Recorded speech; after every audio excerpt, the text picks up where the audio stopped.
India's Prime Minister Narendra Modi is in the northern state of Uttar Pradesh. During his visit, the Prime Minister inaugurated and laid the foundation stone of projects worth over 34,000 crore rupees. Prime Minister Modi also inaugurated and laid the foundation stone of 15 airport projects across the country worth over 9,800 crore rupees.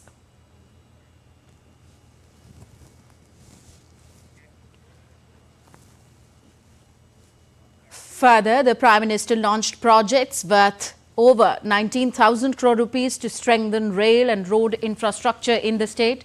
He also flagged off memo train service between Ghazipur City, Tareghat, Dildar Junction.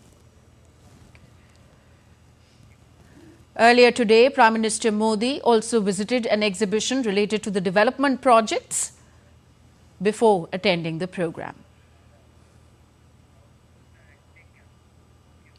The Prime Minister hailed government's effort in the development of the state. He also accused the previous governments of damaging the image of Uttar Pradesh.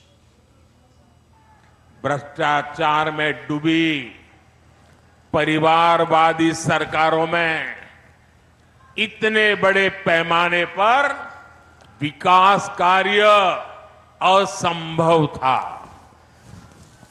पिछली सरकारों में आजमगढ़ और पूर्वांचल ने पिछड़ेपन की तकलीफ ही नहीं उठाई, बल्कि उस दौर में यहां की छवि खराब करने में भी कोई कमी नहीं छोड़ी गई।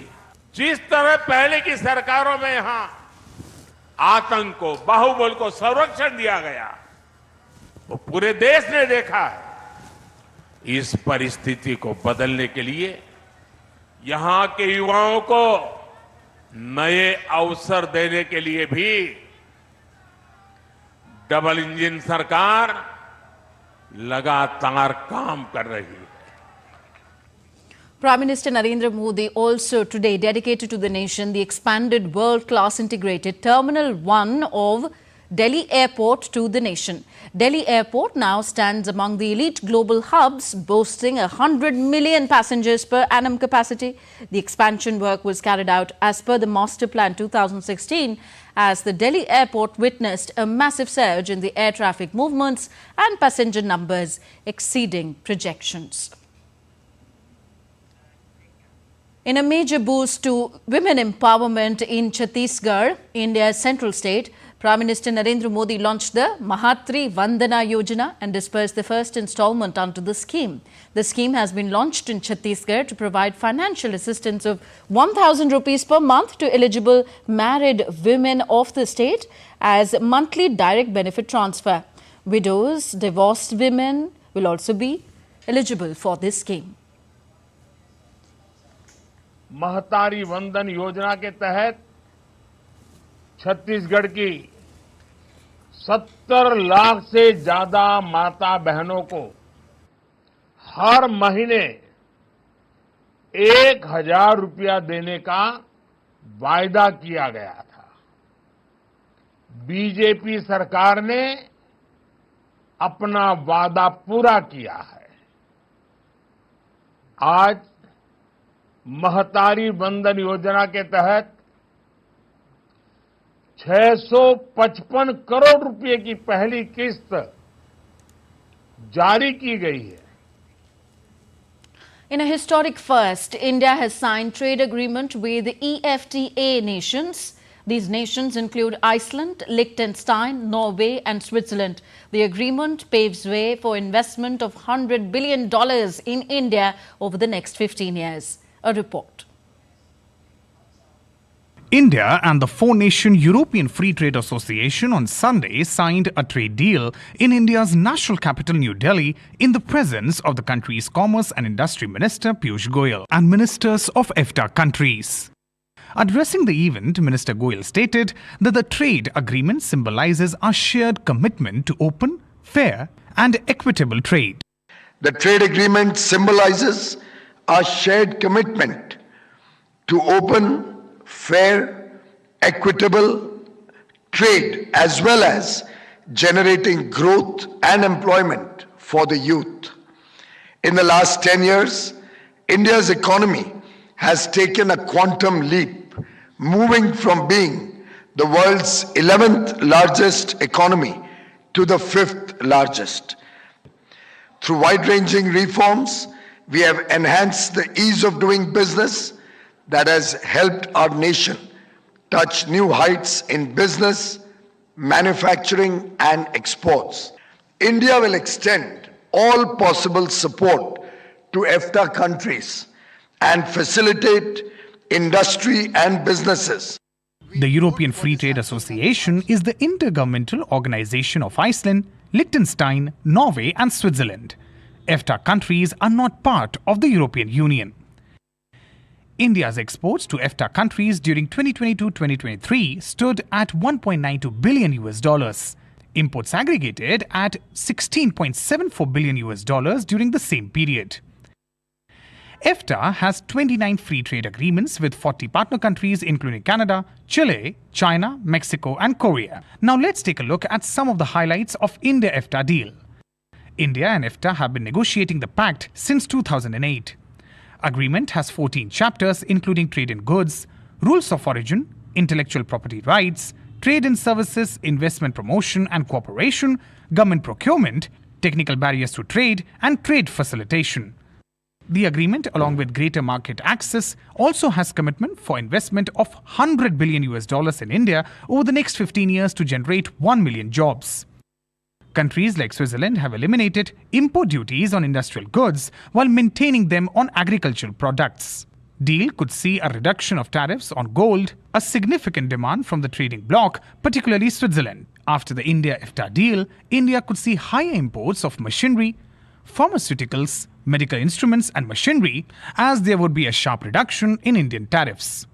India is also looking at the EFTA deal to help diversify imports away from China. India currently depends on China for key medical imports. Free trade agreements play a key role for a fast-growing large economy like India. Along with other advantages, FTAs allow exporters access to international market at low custom duties. India has been discussing free trade agreements with several partners, both bilateral and regional. India-UK FTA negotiations are said to be at an advanced stage. India so far has inked 13 free trade agreements with its partners, the most recent ones with Mauritius, UAE and Australia. EFTA is an important regional group with several growing opportunities for enhancing international trade in goods and services. Representatives attending this meet from EFTA bloc hailed the signing of agreement as historic. Today, Switzerland, together with the other EFTA states and India, signs a Trade and Economic Partnership Agreement, GPA. Again, the first of its kind concluded by India and a European partner. It fills me with great pride that we have come so far together. This step proves that we have taken our ambition and commitment to conclude a treaty seriously, and that we have constantly expanded and deepened our friendship. I strongly believe that this agreement, which is so much more than an agreement, it is a partnership, will bring a lot of opportunities for all our countries. Norwegian companies, our Sovereignty Fund and our Climate Fund have already invested $25 billion in India. And this will continue to grow now as we move ahead together as friends and partners. India's Prime Minister Narendra Modi also hailed the signing of agreement between India and the European Free Trade Association EFTA. As we told you, these EFTA countries are Iceland, Liechtenstein, Switzerland and Norway. As a watershed moment in the bilateral relationship between India and EFTA bloc nations, PM Modi said India will extend all possible support to facilitate industry and business to achieve the committed targets. Now, as India and EFTA countries signed a historic trade agreement, Jessica Taneja, DD India correspondent, spoke with Norway's Minister for Trade and Industry. The minister said trade with India holds immense potential and can expect investment inflow in different sectors in future. We have with us Jan Christian Vestre. He is the Minister for Trade and Industry in Norway. Thank you for speaking to DD India. Tell us a few key takeaways from this investment and agreement that we're seeing between the two, India and the four European nations. What has been most challenging about this? What about the negotiations? What has been the most challenging part in the negotiations? Namaste, first of all. I think we have reached a great agreement. This marks a new standard, a new platform for trade agreements. The process has been terrific. I mean, we have been spending quite a few years, I would say, 16 to be precise, but over the last 12 months we have accelerated the process. It has been fair, it has been balanced, it has been with equal respect, and also a really strong willingness to find creative and good solutions. And I'm 100% confident that this agreement will be very beneficial for India and for the European EFTA countries, including Norway. In terms of investments, in terms of job creation, in terms of increased trade, and of course also to make the world a better and more sustainable place. Right, and you had options of countries like the ASEAN nations, in like Vietnam and North America, Mexico. Why was India chosen particularly for this trade agreement? It's a great step ahead, but why India as the destination? Because we love India. It's a great nation with wonderful people. It's the biggest democracy in the world. It's the fifth biggest economy on the planet. It's expected to grow extremely fast over the next years.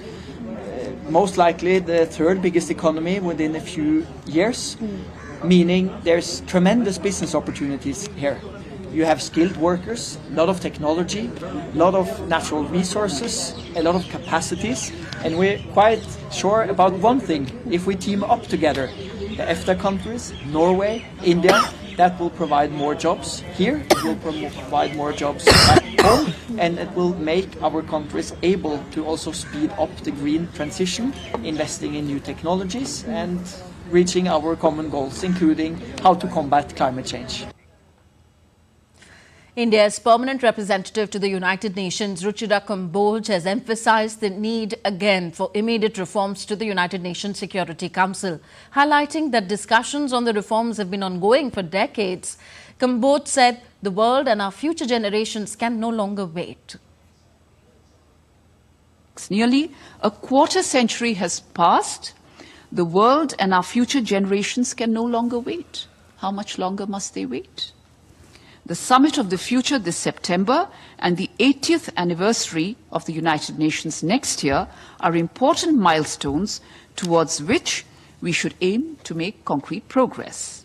We must push forward a reform heeding the voices of the young and future generations, including from Africa, where the demand to correct historical injustice grows even stronger. Otherwise, we simply risk sending the Council down the path of oblivion and irrelevance. You're watching DD India Live. Still to come on this edition. In a tit-for-tat move, Donald Trump hits out at Joe Biden, calling him a threat to democracy on the campaign trail in Georgia.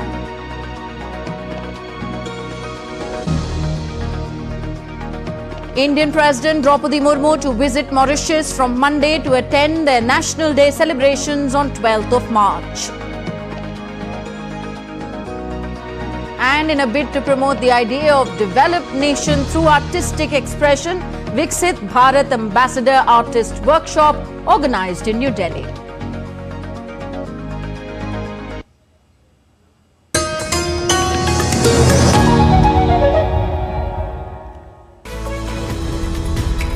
We just don't bring you the news as it unfolds. We get to the heart of the matter. We don't just present facts, we demystify complex social, political and economic events. We break stories that shape the world's present and future because you deserve the truth. I am Tanvi Taneja from New Delhi. I'm Ollie Barrett from London. I'm Nick Harper from Washington, DC. Join us on DD India Global Monday to Friday at these times.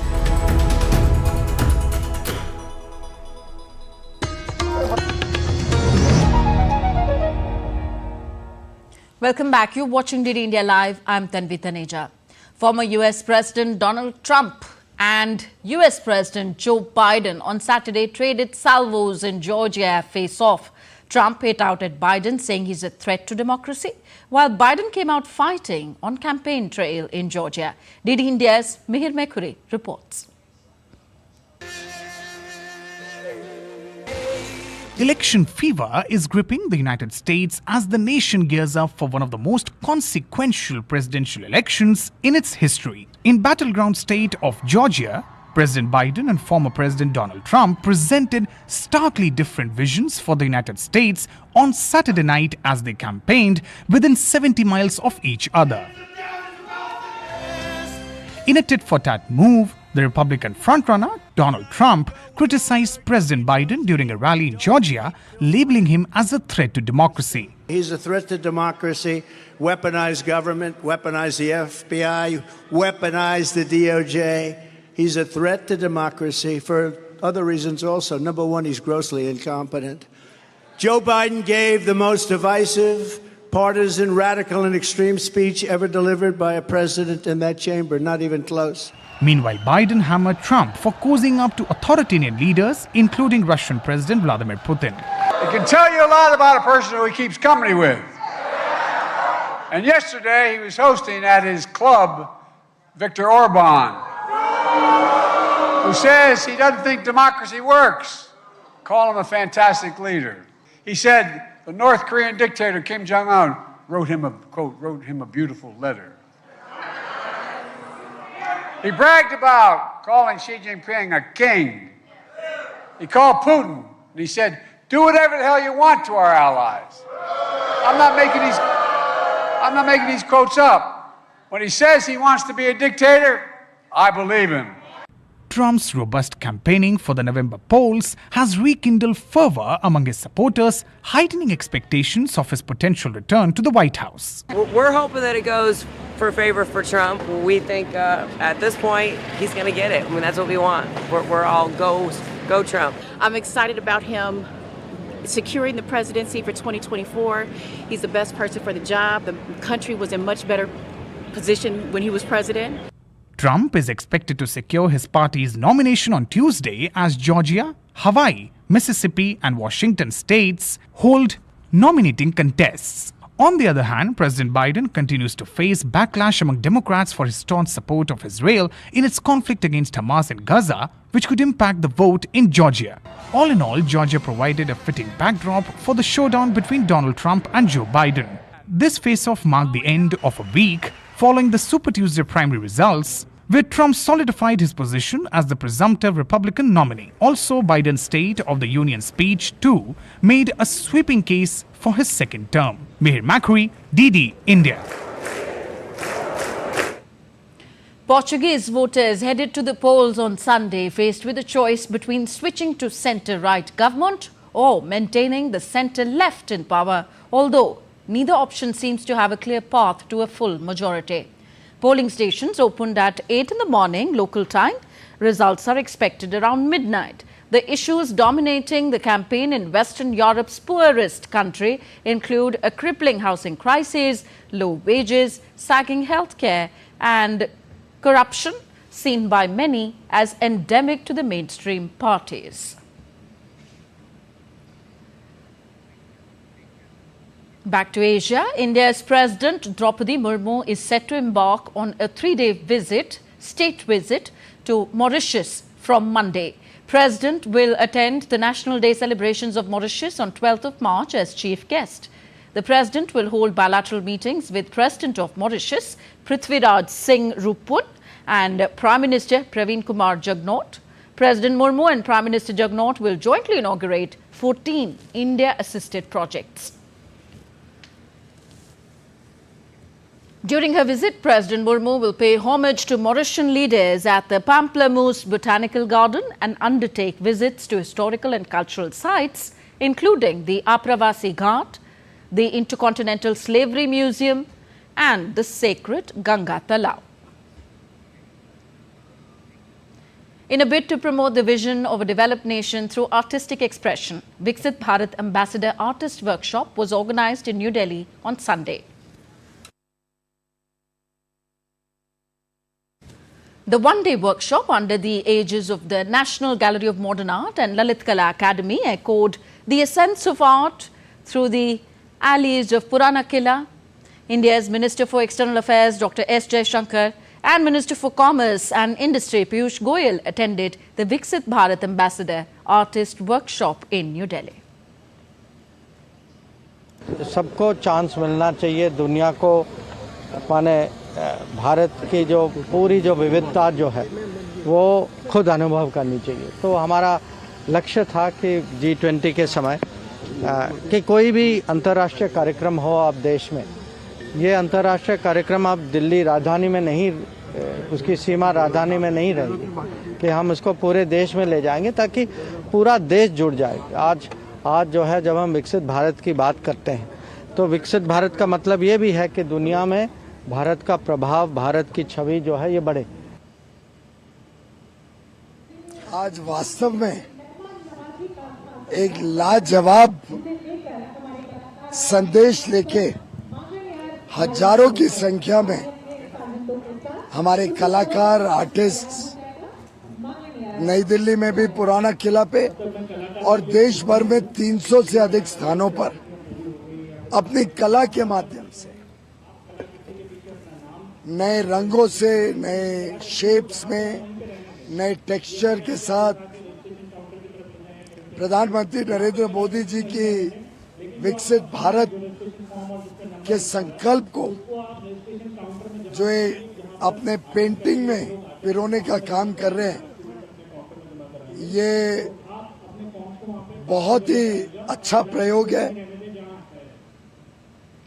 Sri Lanka's Ministry of Foreign Affairs commemorated the Indian Ocean Rim Association Day at the iconic Gull-Face Green on Sunday. Festivities encompassed awe-inspiring skydiving and parachute demonstrations, along with an equestrian showcase by Sri Lanka's Tri-Forces.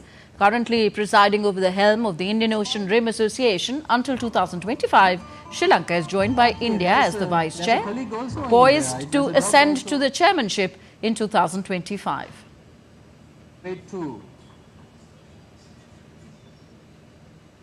On to sports. First action from badminton. Top seeds and former champions Satwik-Chirag Rankireddy and Chirag Shetty reached their third consecutive final of this year and their third final at the French Open.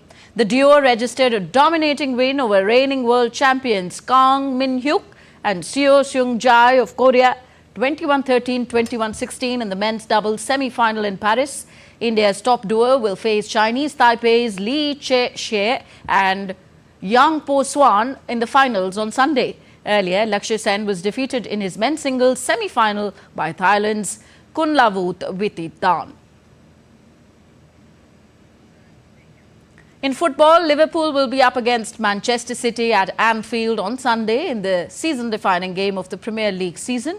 Jurgen Klopp's injury-hit side is leading the table but are just 1 point ahead of Manchester City after 27 games. Pep Guardiola's City are surging, but there's an air of destiny about Liverpool in Klopp's final few months in charge before he steps down. Klopp and Guardiola have had so many great tactical battles over the years, and if this is to be their last, surely they will go all out to find any way they can get an advantage with their lineups.